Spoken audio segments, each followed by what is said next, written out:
अस्सलाम वालेकुम दोस्तों। इससे पहले हमने कबूतर का जोड़ा किस तरह लगाया जाए इस पर बात की। अब हम बात करेंगे कबूतर की प्योर नस्ल का जोड़ा किस तरह लगाए।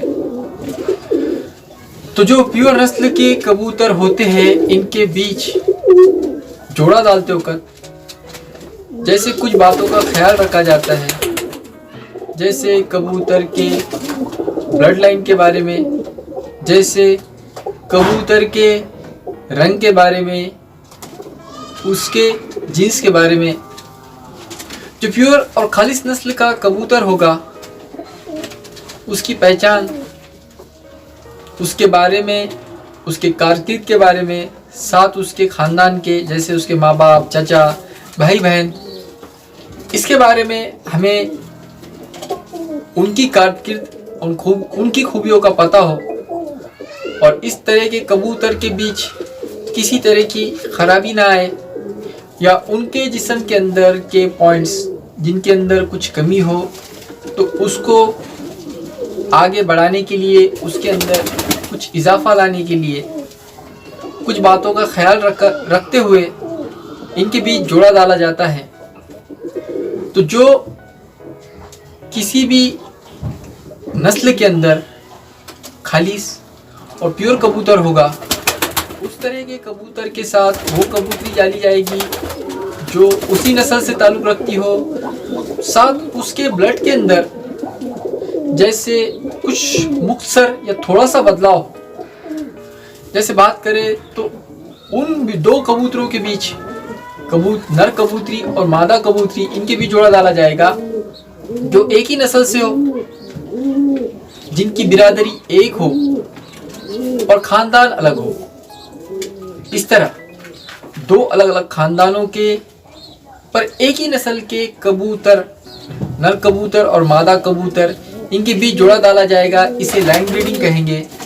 इस तरह से कुछ बातों के कमी को पूरा किया जाता है, जैसे नर कबूतर के अंदर हद से ज़्यादा की परवाज़ हो और वापसी की कमी हो तो उसके साथ वो मादा लगाई जाएगी जो अलग ख़ानदान से पर इसी नस्ल से उस खूबी के साथ, जैसे घर की अच्छी वापसी जिस कबूतरी में होगी वो इस नर कबूतर के साथ डाला जाएगा और इससे ली जाने वाली ब्रीड्स इसी नस्ल की होगी पर दोनों खूबियाँ इसके अंदर होगी, जैसे परवाज़, अच्छी उड़ान, साथ घर के ऊपर परवाज़ पूरी करने का, घर पर अच्छे से वापसी करना।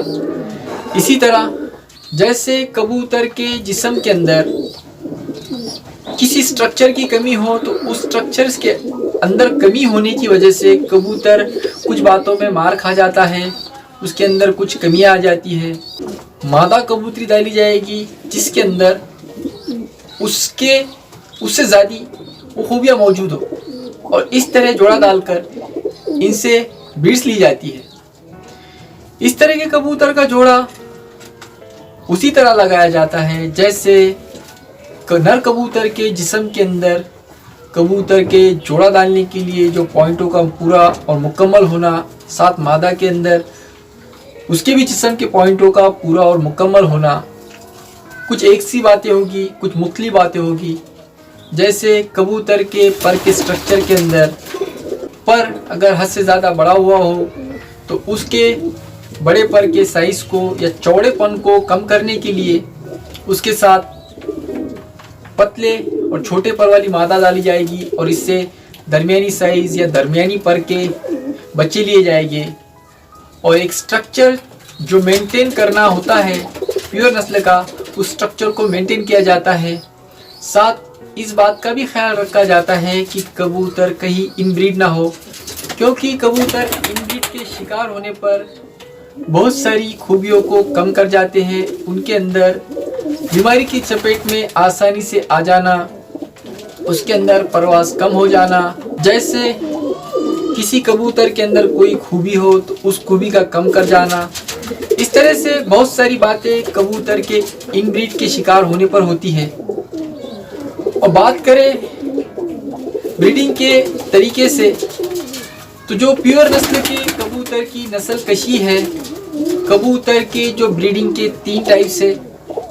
एक इनब्रीडिंग, दूसरी लाइन ब्रीडिंग और तीसरी क्रॉस ब्रीडिंग। इन तीन तरीकों के जो पहले दो तरीके हैं, जैसे कबूतर की इनब्रीडिंग और कबूतर की लाइन ब्रीडिंग, इन दो तरतीबों से ही प्योर नस्ल के कबूतर की नस्लकशी की जाती है और इसी से कबूतर के इस नस्ल को तरतीबवार चलाया जाता है। तो इन दोनों के बीच इस तरह डिफरेंस होगा, जो इनब्रीडिंग होगी वो बिल्कुल उसी तरह होती है जैसे जेरोक्स किसी तस्वीर या इमेज की जिस तरह हम जेरोक्स लेते हैं तो हूबहू वो तस्वीर उसी तरह जेरोक्स कॉपी निकल आती है। उसी तरह कबूतर के इनब्रीडिंग के तरतीब का कबूतर की हूबहू शक्ल लेने के लिए इस्तेमाल किया जाता है। और लाइन ब्रीडिंग वो हुई जो एक ही खानदान में, एक ही नस्ल में इस तरह का जोड़ा ना डालते हुए एक ही नस्ल का और अलग अलग खानदान का इनके भी जोड़ा डालना, और इस तरह से जोड़ा डालने पर कबूतर के जिस्म के या ब्लड के अंदर किसी तरह की कोई खराबी का अंदेशा कम होगा और इससे सेहतमंद नस्ल आएगी मुकाबले इनब्रीडिंग के। उसी के साथ जो कबूतर की क्रॉसिंग होती है ये इन दोनों चीज़ों से या इन दोनों तरतीब कबूतर ब्रीडिंग के तरतीब से आगे है।